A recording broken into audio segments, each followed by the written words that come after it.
ছোট বোনের বিয়ে হওয়ার পরে আজকে সবাই মিলে একটু ঘুরতে বের হয়েছি। প্রথমে আমার ফুপুদের বাড়িতে গেলাম, যে দেখে একটা কুকুরের বাচ্চা এত সুন্দর দেখতে, মাশাআল্লাহ। আমি আমার হাতটা এগিয়ে দেওয়ার সাথে সাথে ও কি সুন্দর হাতটা এগিয়ে দিচ্ছে। ওকে দেখে মনে হচ্ছিল যে এখনই ওকে আমার সাথে নিয়ে চলে যায়, কিন্তু ও আমার ফুপু বাড়িতেই থাকে, তো ও আদর ভালোবাসা পাচ্ছে, তাই ওকে আর নিয়ে গেলাম না। তো এই তো আমার ছোট বোন, মেজো বোন আর ওর হাজবেন্ড, তারপর আমি, আমার হাজবেন্ড, পিচ্চি, ফুফাতো বোন সবাই মিলে কিন্তু ঘুরতে যাচ্ছি। আমাদের গ্রামটা কিন্তু অনেক সুন্দর, মাশাআল্লাহ। যে আসে সেই পছন্দ করে, আর এদিকে কেউ ঘুরতে আসলে তো যাইতেই চায় না, বলে যে এখানেই থেকে যায়, অনেক সুন্দর তোমাদের গ্রাম। এই যে এই জায়গাগুলো কিন্তু বর্ষাকালে পানি দিয়ে একদম উবুডুবু হয়ে থাকে। আমরা আগে এদিকে প্রত্যেক দিনই ঘুরতে আসতাম, কিন্তু বিয়ে হওয়ার পরে আর তেমন ঘুরতে আসা হয় না।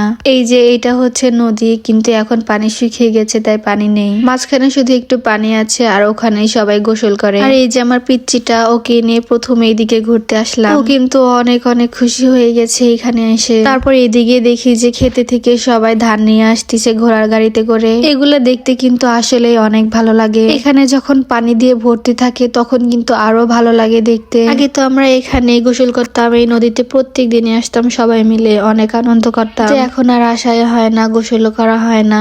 ছোটবেলার দিনগুলা কিন্তু সত্যি অনেক ভালো ছিল, অনেক মিস করি এই দিনগুলা। তারপর সরিষা ক্ষেত থেকে সবাই মিলে ছবি উঠাইলাম। সরিষা ক্ষেত দেখতে কিন্তু অনেক ভালো লাগে, আর সরিষা ক্ষেতে উঠানো ছবিগুলা কিন্তু অনেক সুন্দর হয়। তো যাই হোক, এখন আমরা সবাই মিলে বাসায় চলে যাচ্ছি, কারণ সন্ধ্যা হয়ে যাচ্ছে। আজকের ব্লগটি এই পর্যন্তই। আল্লাহ হাফেজ।